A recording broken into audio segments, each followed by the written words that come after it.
thank you so much for joining the AmeriCorps Connections podcast. If you haven't done it already, please hit subscribe. It really makes a difference in the podcast algorithms. So if you like this content and you want it to continue, I just need you to hit subscribe and share it. Hey, everyone. Welcome to the AmeriCorps Connections podcast, where service stories live on. I'm Nikki Fiacco, the brainchild of this podcast.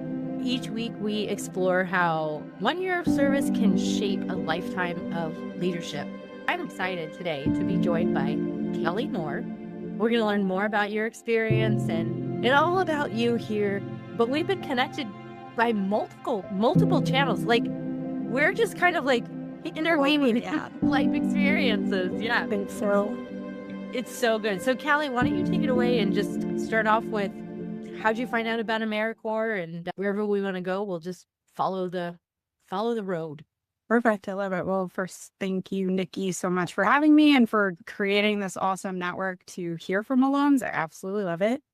So my journey might be a little unique in that I started working with AmeriCorps members when I was really young. So I went to a community center in my town that was mostly staffed by AmeriCorps. So when I was in middle school, high school, I was working side by side with AmeriCorps members, and they were my favorite people. And I just loved their dedication to our town. A lot of them were coming from different places, but spent the year with us. And I just remember thinking, even when I was younger, like sixth grade, wow, when I graduate college, I want to do that for somebody else. And so I had in my head I was going to do an AmeriCorps service year for a very, very long time. That was like so impactful that they made such an impact on me, giving a safe space to our community, making me feel so important when I was so young. So then when I graduated college, it was really a no-brainer that I was going to go find what service year worked for me. That's so cool, because I feel like I kind of knew about AmeriCorps, but I didn't.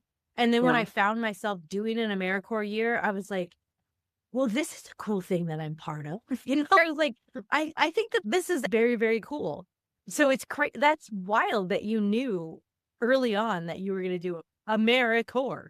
Yeah, I knew exactly what the program was.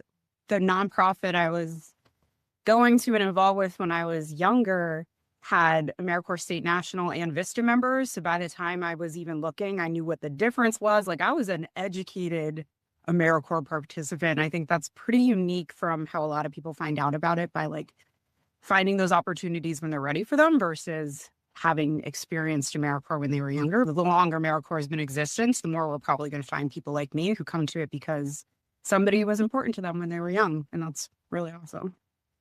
Well, it's interesting because when I worked in the State Service Commission in South Carolina, one of the things we were trying to do was get into the middle schools so that we could let middle schoolers think through, like, in high school, maybe after high school, I'm going to do a service year or something before I decide what to do for college. And then you can use the education award towards college. So that would have been awesome. I didn't think about doing it first. I always had in my head, I'm going to school and then I'll do it.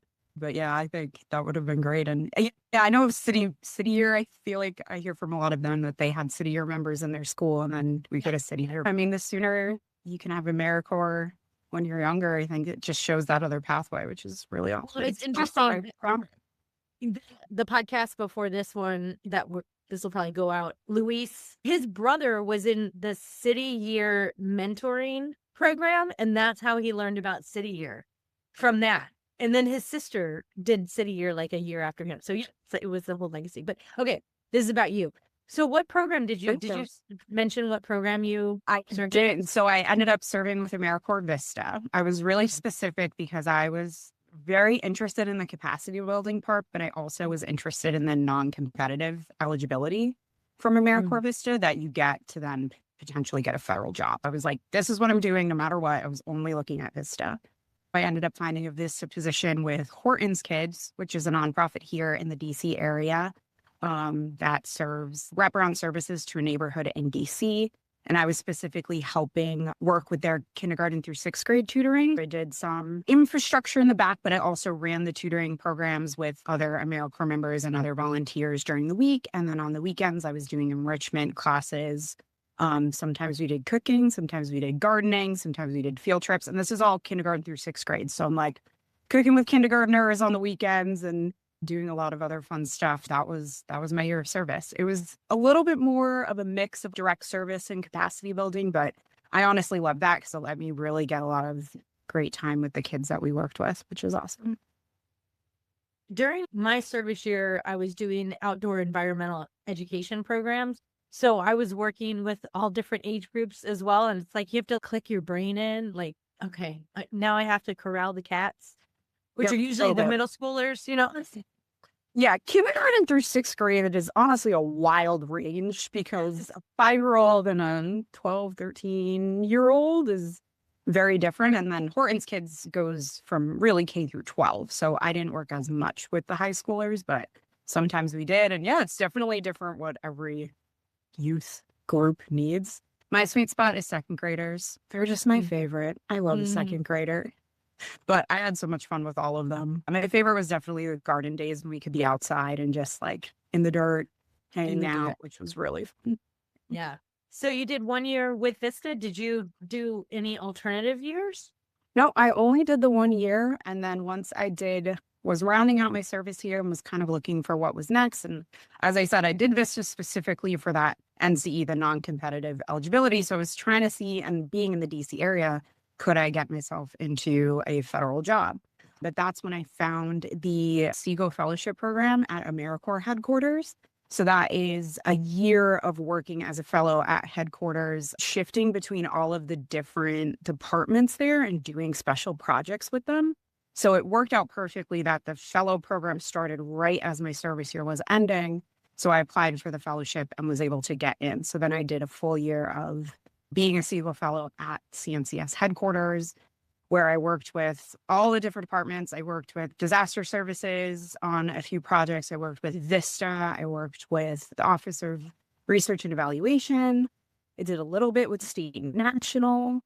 I think I went back to VISTA and just like got to experience all different parts of the agency, which is really cool. I say to everybody, I had the best job there because I just got to shift between all the awesome projects and meet everybody and really enjoyed that experience. So I only did 1 service year, but it almost felt like 2. That 2nd year really did feel kind of like another service year in a very different way. I love the idea of the Segal? Yeah, the Segal Fellowship. So Segal Fellowship. Yeah. I was like, the Segal education? No, that's something else. Named, after Eli Segal and his wife, Phyllis Segal, who Eli was the first CEO of CNCS named at the time, and Phyllis, his partner in all things service, and they're both amazing. I never got to meet Eli, but I have Phyllis, of course. But yeah, so the fellowship is really in honor of their legacy of service. And so there's different ways you can get into the Segal Fellowship, one being a full year position at AmeriCorps headquarters, which is amazing. So every year, I think since like 2008, or something, they've had a Segal Fellow serve in that role. But the other ways you can get in are other AmeriCorps streams. Every year you can apply and get picked for the Segal Fellowship by being an AmeriCorps alum.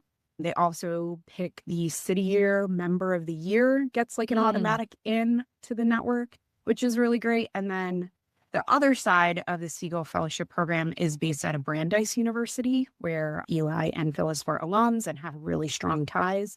And so you can get into the fellowship by being connected through like an internship program, basically through the undergrad or graduate program. So it's really cool that it's a program all about service, half from AmeriCorps, half from Brandeis University. But what's ended up happening is a lot of Brandeis alums then do service, and a lot of service alums then have connections to Brandeis. At this point, it's a really big network, and it is lifelong. Once you're in forever, which is really cool. It's been great to watch, to learn from people who did the service here or the Segal Fellowship at CNCS before me, and then be able to meet the fellows after me and see what their year like is at headquarters. That's been a really awesome experience that I've been able to, have that year where I was working full time, but then be connected after that. I can imagine your time as a fellow in the agency where you literally got to see all of the widgets in all of the different programs. Yeah, it was awesome. Coming in as a VISTA, but then working with state national and really understanding the difference between state and national, and then also being able to work with the NCCC group. And then while I did my year I also got put on a national service deployment for a natural disaster in West Virginia, where then I was also working with FEMA Corps members. I really did get to see all of the different streams of service in a way that, just doing one service year, I definitely wouldn't have, which was super cool. It's great that they're all very unique, very different, but then also so many through lines of, service and resourcefulness and dedication and just so many amazing skills you build from doing a service year. Well, I think one of the things that is important with the podcast and with our storytelling is to show examples of where we can go and what we can do, like Dr. Seuss, like all the places we can go after national service. So you went to the agency, but you also hung around some of the tangential organizations that have their fingers and tentacles in national service that help programming and provide grants and funding and support. If you want to talk a little bit about like all of that stuff too. Happy to. So after I did my year as a Segal Fellow at AmeriCorps headquarters, I then went to Service Year Alliance, which is another national nonprofit helping promote service years. So yes, AmeriCorps, but also Peace Corps and other programs that have very similar tenets, but maybe don't fall under the exact AmeriCorps branch. When I was there, I worked on a career and education pathways. So thinking about once you're done that year of service, where can you go next? How can you take those skills and translate them either to career opportunities or education opportunities? I did work with employers of national service at that point, helping educate really big employers about why seeing AmeriCorps or Peace Corps on a resume should really matter and make a difference. So that was really cool. And then at my time at Service Year, I did a little alumni work as well, which has kind of kept me in the alum space. And after my time at Service Year Alliance, I went to the Do Good Institute at the University of Maryland. I was working with University of Maryland students who were trying to start either nonprofits or social impact businesses or social impact clubs or initiatives on campus. So super cool. A lot of staff at Do Good either did AmeriCorps or worked with AmeriCorps. So a very AmeriCorps friendly space. But it was awesome to be back on a college campus and back to the space where, students are really thinking about things and engaging on such different levels, and being able to translate that into immediate work on and around campus was really awesome. While I was there, I was able to get a master's degree because that's one of the awesome benefits of working for a university. So I got my master's in industrial organizational psychology, which is like a big fancy way of basically studying how people work and like how to make workplaces better for people. And I think it was a really cool way to take all my nonprofit experience, but think about it a little more holistically of like, well, I care about people, but also organizations have to function. So how do you take these things together? It was an awesome program, but after I finished, I had kind of a decision point of, I could try something really new. I could stay in this space, and I decided to try something new for a little bit. So I then ended up getting a job with a consulting firm that creates custom software for mostly federal agencies, state agencies as well, and really big international nonprofits, which is really cool work. Very different than anything I'd done, going from nonprofit, very direct personal service to basically software development. But it was really cool to see how I could kind of take my skills and then pivot them into that space. I think what really served me well was, being able to talk to so many different types of people, being able to do a lot with little resources. Very different being in a for-profit agency. I definitely was not lacking for resources, but I think being resourceful with things that you're given was still a really cool skill.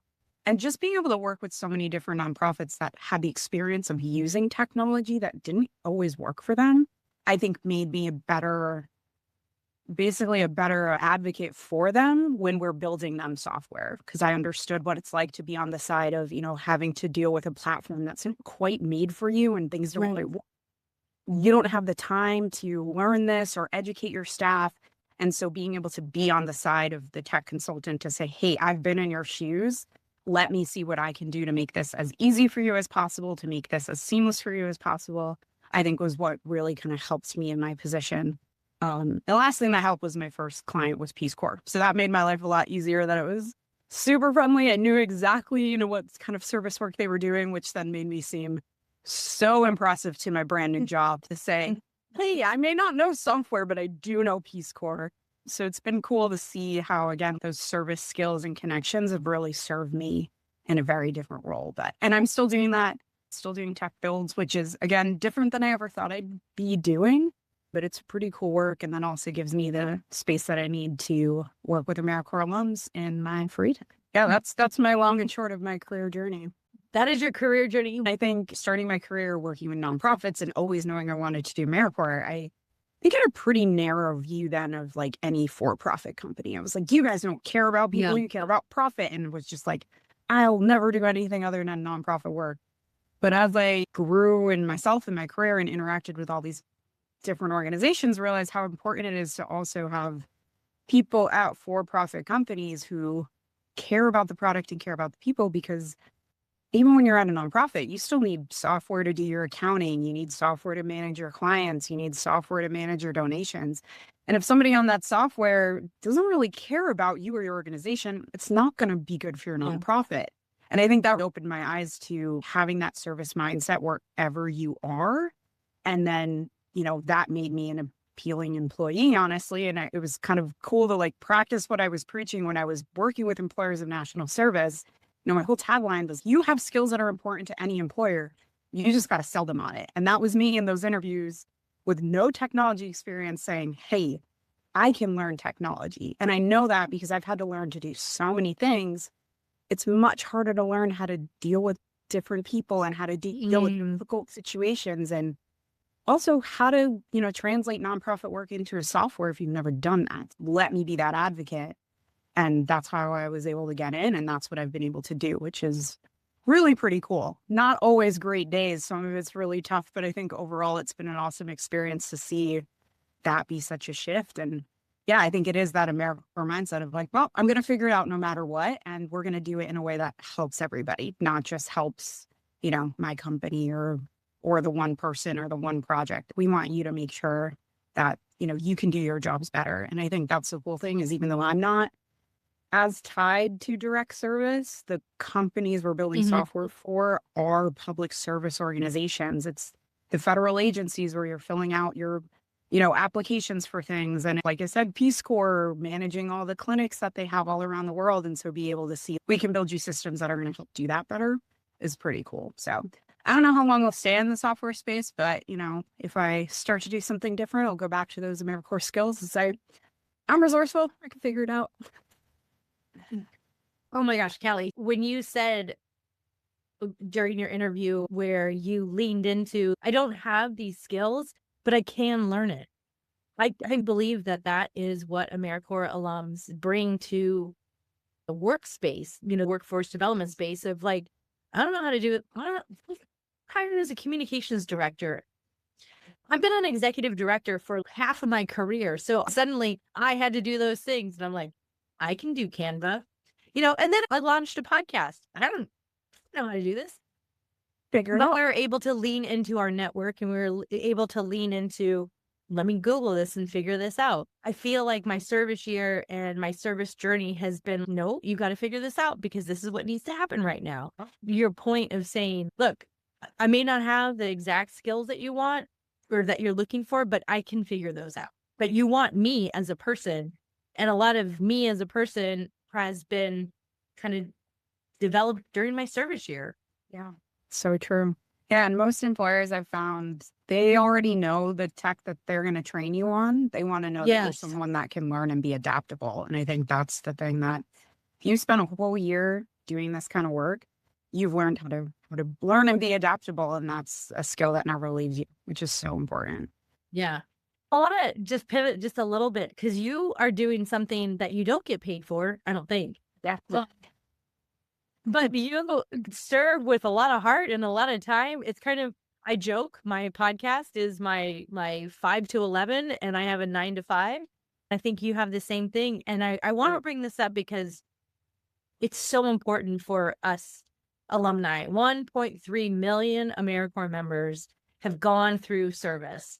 We're not all here, of course, but there's 1.3 million of us. Could you imagine if 1.3 million voted based off of their service? if they spoke up, if they ran for Congress, if they just got together, if we just had wine and cheese and charcuterie boards, I can never see that word. Like, what would that mean if 1.3 million people who shared a service actually like connected on a regular basis? And you and your team are really trying to make that happen in DC. So I want to lift you up and let's roll into that. Awesome. Yeah. Well, yeah, not paid, totally volunteer. I'm currently one of the chairs of the AmeriCorps Alums DC chapter. So there's chapters for AmeriCorps alums in across all different cities in the United States, which is awesome. We're not under any one unifying body at the moment. And so they really are pretty organic, unique chapters to every city. So the DC chapter, I think, has been one of the bigger ones and one of the ones that's been more established over the years, which is awesome. So I've been the co-chair for the last 2 years. I'm about to end my term. And I started as a professional development chair. So I've been on the board for 3 years. And it is just an awesome way to connect back to that service that we did as AmeriCorps members, but then take that to something new, which is, doing that as an alum. For DC specifically, but I think all alum chapters across the different places share a lot of these core values. We focus on service events, social events, and professional development events. And then we also try to connect with other service organizations in the city, which in DC, we're very lucky to have so many of those to then see, what else is going on and how can we lift that up. And lately, of course, it's been a lot of advocacy work too. It's been really awesome to be one of the chairs. I'm chairs with my friend Jackie Searle, and together in our presidency, as we've kind of joked about it, it's been really awesome to see a lot of the things that the DC chapter was doing before really well solidify and improve even better. I think we went from having maybe like 4 to 6 events every year to last year we had over 18, which is amazing. So that's like more than one a month. I believe we had 10 service events, 4 social events, 4 professional development events, and then the chapter members do things on their own.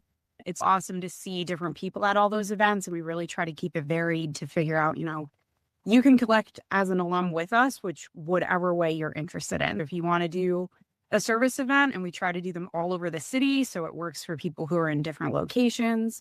So you can do that. We try to do service events in all of like the AmeriCorps service areas, serving military and veterans, serving people who are food insecure.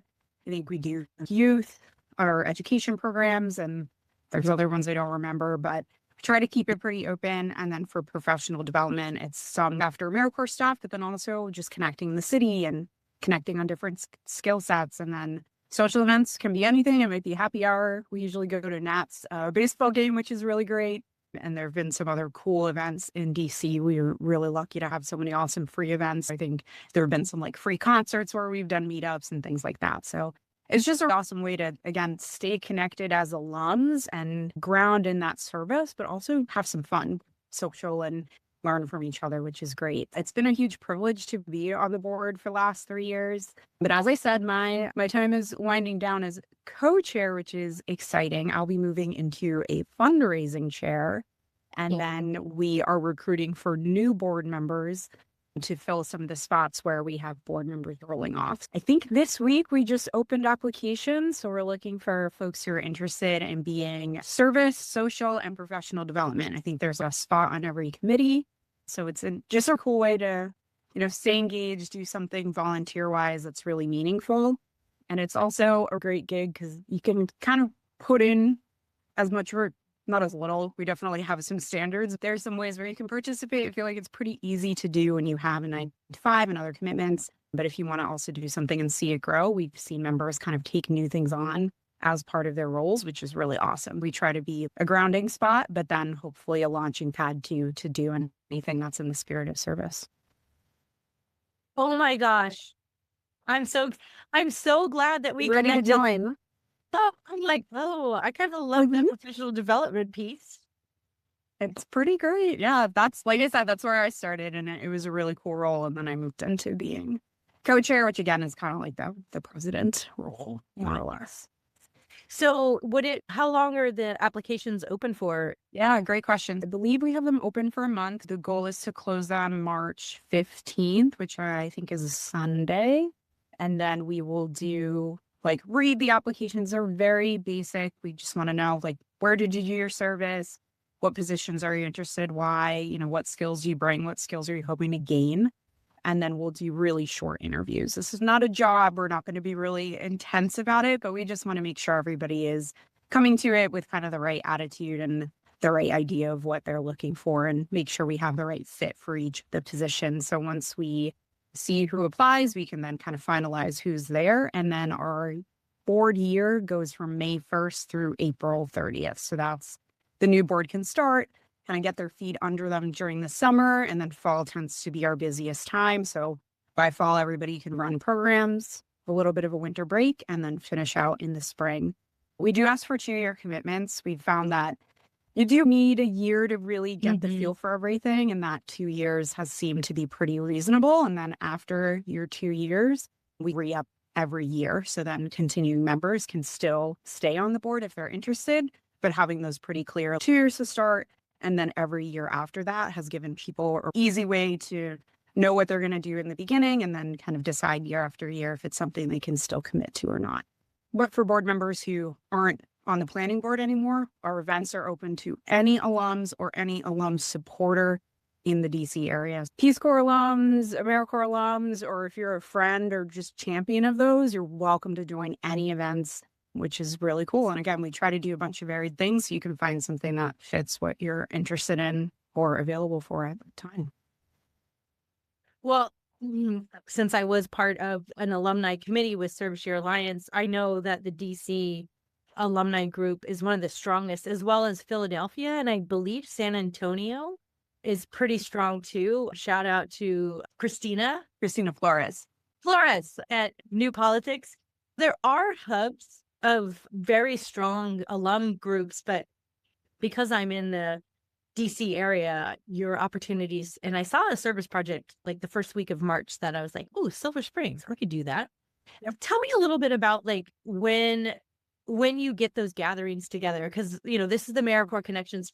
When you get these alums together, what would you say the vibe is? Are people reliving their service year? Are they talking about new opportunities?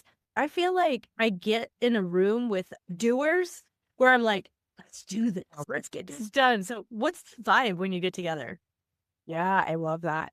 It really kind of depends on the event, right? I think when we're doing service events, we're usually starting with some sort of orientation from the place that we're serving with. We don't create our own events. We're always partnering with local nonprofits.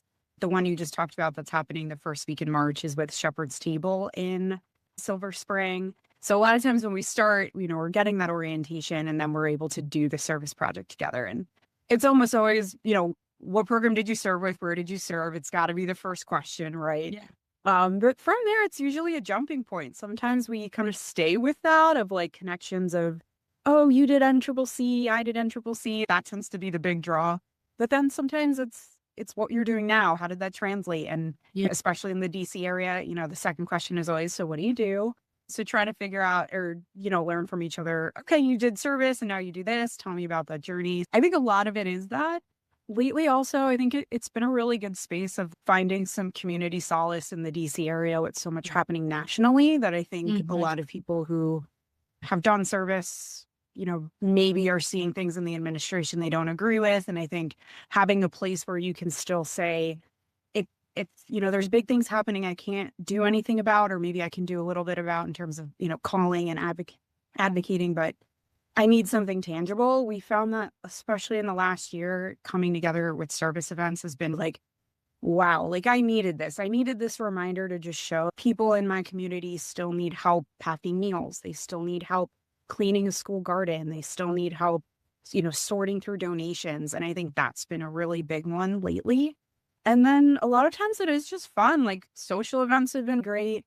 We had an awesome fundraiser last fall where we had a Connect 4 tournament, which was such a hit. I would not have thought people would get so into Connect 4. So that was amazing. And I think it's been such a varied of like, we can have fun together. We can have serious conversations together. We can have nostalgic conversations. And by having a pretty big group and having some people who, been joining events for a long time, but we always have new faces. And no one should feel intimidated. If you've never been to an event, there's always someone joining who's never been before. And I think part of what we're all good at is then bringing everybody into the fold, right? And so Yeah. I don't know if I answered your question as much as every event is a little bit different, but I think you can find somebody to connect with and connect to about whatever brought you there in the first place. Yeah. I have a follow-up question with the Connect Four. Yeah. Was it the little Connect Fours, or did you guys, have you seen those lawn Connect Fours? We have seen the big ones. So we started with the little ones. I have to give a shout out. I had a friend from the Do Good Institute, Megan, who had the Connect Four fundraising idea, and she moved to a different city and left us the mini Connect Four boards. We did so well at that fundraiser that we're hoping to invest to get a really big one for next year's championship round. So definitely keep that on your radar when we have a fundraiser again, because it's going to be an annual thing. It was such a big hit that we're going to continue it. So that's so cool. It was really so cool. Callie, what else should we know as we wrap up your experience? I feel like you're kind of the pristine national service mascot. And you golfed them hard. And then I worked for the agency, and I was in the Segal Fellows program. Should the listeners know before we? Yeah. Well, you kind of touched upon it that there are different chapters all across the U.S. And in the last year, we've been able to connect as national chapters. I should say reconnect. There used to be kind of more through lines between chapters, and then that fell off. We're trying to bring that back of like, hey, we know DC's doing cool stuff. We're pretty insular to DC. You know, what is Philly doing? What is Boston doing? What is San Antonio doing? So it's been awesome to reconnect with chapter leaders and see, you know, what are different ideas that they have. And even though the DC group is pretty established, we're always trying to learn new things. We're a volunteer-only group. We're all doing this, you know, in off hours. And so, you know, learning how other people have gotten their outreach done, have had different events, has been really awesome. And so I think the other thing to say is if anyone's listening who has a chapter in a different city that's not connected, we would love to get you connected to this like ad hoc national chapter group.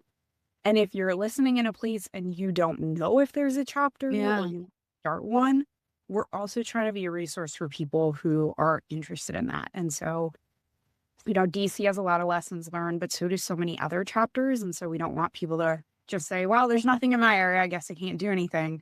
We really want to help people figure out, you know, yeah, DC's pretty established, but like, what can you do if you just throw together a happy hour and see what happens? And how do we help you get to the point where you feel like you can do that? So I think that would be my last thing is just, you know, if you're in DC, please reach out. We'd love to see you. But if you're not in DC and you're interested in starting a chapter, also reach out. We'd love to hear about it. We'd love to help get you resources. We're lucky that the DC AmeriCorps alums chapter, we do have our own 501c3 status. We were established enough and felt like we were ready for that. It's definitely hard work. Makes sense for us. But for other chapters that don't have that, we still have so many resources to say, you know, with a couple of emails and a happy hour place that you want to go to, like you can still get things done. So yeah, back to your original point, getting shit done. Getting things done. Yeah, you can do it no matter what. And so for anyone doing alum work, like would love to meet you and connect and see what that looks like. I love that call to action. Let's just connect with each other, right? Wherever we are, it could be small, 3 people, it could be large, but we all just need to connect. 1.3 million folks. There's so many. That's a big number. It's a huge number, and it's surprising. I think, again, there's so many people, and being digital means we could connect in so many ways, but there is something to say about doing some local things. And I think that's what the DC chapter figured out is, you know, we love having online connections, but then trying to figure out who's right here and who can show up on a Saturday afternoon and help to clean this park up. Let's do it.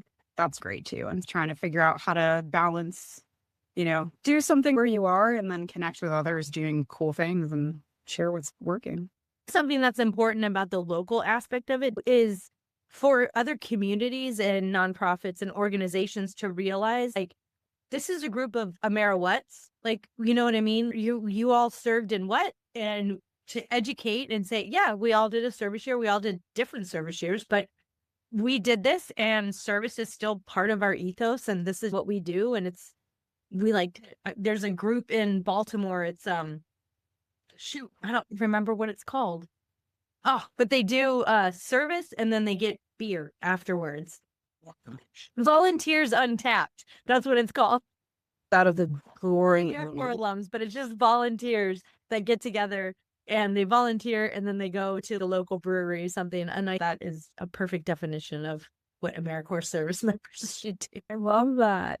There's definitely been events we've done that too, of like, we're going to serve here and then we're going to end up at this place and we're going to do both. And it is so fun. And it's great, I think, to, have that balance of we can do something meaningful with our time, but then also it is meaningful to just connect and hang out and spend that time together, which is really awesome. And then that's where cool new ideas spark. And that's where job opportunities are shared. And that's where, you didn't know this person, but you two connect. And that's really the beauty of it, which is really cool. This has been a fun conversation this whole day. I'm super motivated. But last words, if anybody was thinking about doing a service year or they're an AmeriCorps alum, what advice do you have for anyone moving forward? It's a great question. I think for anyone thinking about doing a service year, do a service year. There's so many different service years that you can find one that speaks to issues you care about, skills you want to build, but also any service year is going to be a good service year. Don't have to overanalyze or worry you're going to not pick the right one. Any service year is going to be the right one. So do it. I think that's my final say on that. And you could do a service year whenever you want. It could be, after high school, before college. It could be in the middle of college if you're looking for a transition, post-college, post-career, even later. So there's no wrong time to do a service year. Every time's the right time. And once you do that service year, we would love to see you in an alum group. The greatest thing is this connection. It's the shared space of having done that service. And, like you said, Nikki, we all kind of served in a different way, but we have so many core values. And I think whether you can just come to an event every now and then, or whether you're called to volunteer to help plan those events and be a board member, we want to hear from you. We want to see you. Again, if you're in DC, that's with the AmeriCorps Alums DC group, but if you're anywhere else. And so I think it's, if you've been waiting for someone to ask you to join an alum group, here's me asking, join the alum group, whether that's ours or another one, and then we can connect that way. That's beautiful. Thank you so much. So inspiring. Thanks. So I'm so happy to, share my journey in that I've been so lucky that in all the different ways I've needed AmeriCorps, there's an AmeriCorps version that's been there for me. So when it was, when I was younger and I needed that mentorship and guidance, and then when it was doing the service year, launching my career, and now having this meaningful connection as a volunteer, I think it just shows the amazing power of service and how many different ways I can be involved in. So lifelong alum, no matter what. It's really exciting for me. And I'm so excited for, spaces like this and people like you helping connect and share the word. Yeah, we'll get there. We'll get to all of them. All of the millions that are out there. They'll hear from us. Thank you so much. And if you're interested and you're in the DC area, we'll have all the links in the show notes. And, if you're in the DC area or across the country or across the world, reach out. As the host of the AmeriCorps Connections podcast, I would love to share your stories. We are already international. We were in Singapore and Germany, so that was kind of fun. I don't think it was Singapore. I can't remember where it was. But anyways, thank you so much for listening. And if you've made it this far, you may as well subscribe because you like the content. And if you're listening to this on any of your streaming podcasts, just go ahead and leave us a review. Cali, thank you so much for this. This was incredible. I love it. Amazing. Thanks, Nikki.